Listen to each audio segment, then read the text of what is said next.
Tatlo! Nakalimutan na kita! Isa! Dalawa! Dalawa! Dalawa! Dalawa! Sa bawat sadlit, handang masaktan, kahit di mo alam. Nagbilang kayo para may kumi. Isa! Dua! Tatlo! Empat! Lima! Inem! Pito! Siyam! Sangapulo! Sangapulo at may isa! Sangapulo at ito! Sangapulo at tatlo! Sangapulo at empat! Sangapulo at lima! Sangapulo at tingnan!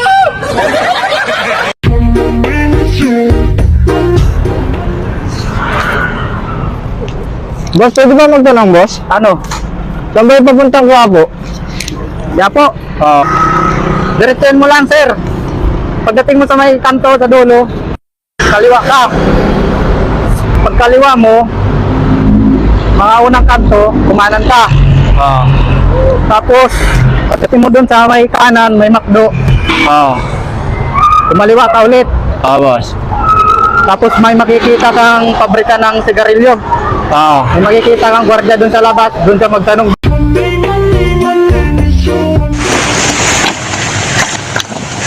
Pagkabila ko tatlo ka! Kalimutan mo na siya!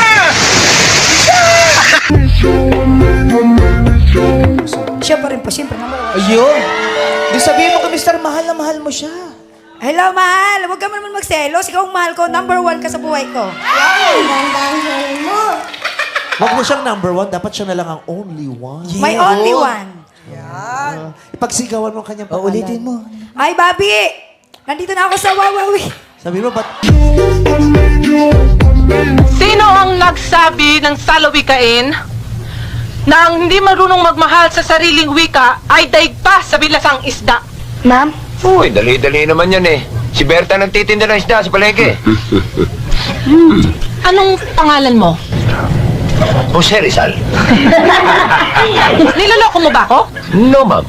Si Aling Berta na nagtitinda ng isda sa palengke ang nagsabi sa akin na si Jose Rizal ang nagsabi niyan.